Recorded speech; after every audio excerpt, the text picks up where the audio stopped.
Craig. Oliver. I'm Carter. And today we're going to do a skit to talk about how to make your message more concise and how to do so. So for this skit, I'm going to be the narrator. I'll start off by introducing what each person's going to do. Lisa's going to be, it'll be an office environment. Lisa's going to be a boss. Arv's going to be her secretary. Craig, Oliver, and Carmen are their co-workers, and Kulinder would be someone who works at a supplier, like the company supplier. So in the first scene, I'll start off with Lisa talking to her secretary.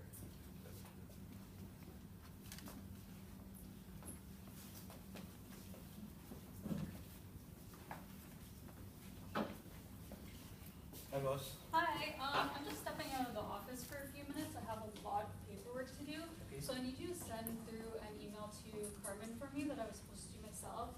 I need you to tell her to go pick up a package from the supplier, and yeah, just let her know that I'll pay them at the end of the month so she doesn't have to pay any money or anything, okay? Yeah, I'll do that. Okay, thank you very much.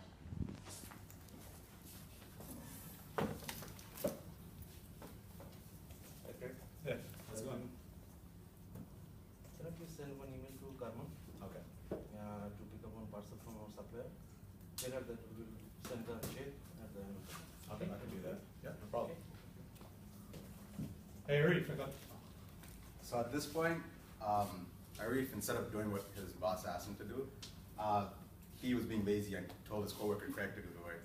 So now we're gonna pick it up from Carmen receiving the email.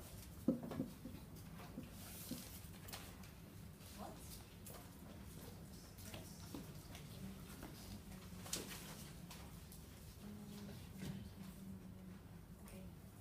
Hey, Oliver, Hi. can you, I don't know what's this actually called, and can you just go to the supplier to take something for me? Okay, for sure. Yeah. Hi, how are you? Thank you. I'm going to pick up package and here's the Package? Yeah. Alright. That's fine. There you go, package. Oh yeah, thank you. How are you gonna pay? Huh? What? Pay? What? How are you gonna pay? I don't know. I didn't say that. What is that? Sorry, I can't give you this without money. Oh, but I don't have money. Okay, I'll call my boss. Yeah. Okay, so at this point, our skit's actually done. Unfortunately, we didn't realize we're not supposed to use a visual, but we're gonna show you our email, which was sent from Craig to Carmen. And in this email, basically, the message was not at all concise. I had a lot of unnecessary stuff, which caused Carmen to be confused. She then told Oliver to go pick up the package, and they didn't realize that they were supposed to let them know that at the end of the month, they will receive payment. So because the message wasn't concise in the email, they did not receive the message. So now we're actually gonna talk about how to make your messages more concise. There are certain ways in which we can concise a message. Like in every organization, we can take an example in MNC, right? So there is not enough time to communicate each and every employee, right? So it's better to make a message very concise and brief so that we can understand what he is saying or what is going on in organization. So it's better to concise a message so that he or she can understand that message, what up-level management is saying or what lower management is saying, right? So the first point is to delete the unnecessary words and phrases. So by doing this, we can have a brief look of our message, what we are going to say to the officers, right? So we can take an example. We usually use for the sum of. In each sentence, we use for the sum of. Instead of for the sum of, we can use only word for, right? Or we can take example with the reference to. Here we can use about, just only a word about. By doing this, we can concise our message and then make the message reliable and better and more understandable. And another thing, Arif is going to explain to you. Okay, short and long words and phrases. Short words are generally vivid and easier to read than long one, and shorter phrases are easier to process and understand quickly. But we need to do it carefully so that the meaning of the text remain unchanged.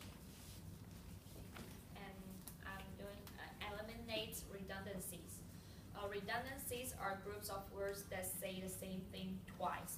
It contains unnecessary words. For example, visible to the eye is redundant because visible is enough without further clarification.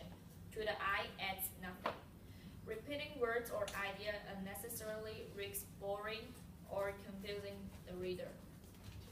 So recast starters.